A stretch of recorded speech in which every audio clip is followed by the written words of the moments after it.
ఎవరికా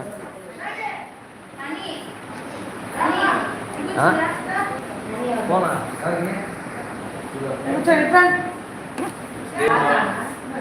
దేవుడు బిడ్డగా మరి ఈరోజు మొదటి ఆ సందర్భంగా బైబిల్లో కొన్ని వాక్యాలు మనం చదువుకొని ప్రార్థన చేసుకొని మరి గిఫ్ట్లు తీసుకొని మనం సెలవు తీసుకుందాం.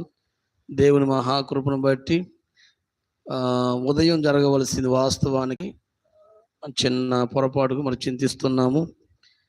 కొన్ని మాటలు మనం బైబిల్లోంచి మరి తల్లి గురించి బైబిల్లో ఏమేమి వాక్యాలు రిఫరెన్స్ ఉన్నాయో మనము ధ్యానం చేద్దాం. దానికి ముందు చిన్న ప్రార్థన చేద్దాం. కళ్ళు మూసుకోండి, చిన్న ప్రార్థన చేసుకుందాం. మా తల్లిదండ్రుల పట్ల మేము ఎలా వ్యవహరించాలి, ఎలా ప్రవర్తించాలి, ఎలా జీవించాలి యేసయ్య మాకు బయలుపరచని, మాకు తెలియపరచమని చిన్న ప్రార్థన చేసుకుందాం. ప్రేమ నమ్మకం మా ప్రియ పరలోక తండ్రి యేసయ్య, నీకు కృతజ్ఞతలు చెల్లిస్తూ ఉన్నాము. మీరు మాకిచ్చిన తల్లిదండ్రులను బట్టి నీకు స్తోత్రాలు. వారు మాకు జన్మనిచ్చిన తల్లిదండ్రులు ప్రభువా, అయ్యా నిన్ను గురించి నాయన మేము తెలుసుకోవటానికి, మిమ్మల్ని గురించి మేము ప్రకటించడానికి యేసయ్య వారు మాకెంతో సహాయం చేశారు.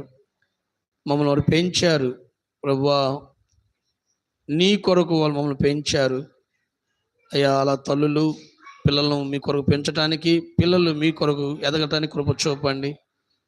ఈ కార్యక్రమాన్ని సక్రమంగా మర్యాదగా జరిగించమని, వాతావరణం మీ స్వాధీనపరచుకోమని, మహిమ పొందుకోమని, రావాల్సిన మరి బిడ్డలు త్వరగా వచ్చుటకు కూడా కృప చూపని, ఈ మాటలు వినడానికి సహాయం చేయమని నాయన. పిల్లలు కూడా త్వరగా వచ్చుటకు కృప చూపు. వారు కూడా వారి తల్లిదండ్రుల పట్ల ఎలా వ్యవహరించాలి, ఎలా ప్రవర్తించాలి అన్న విషయాలు మాకు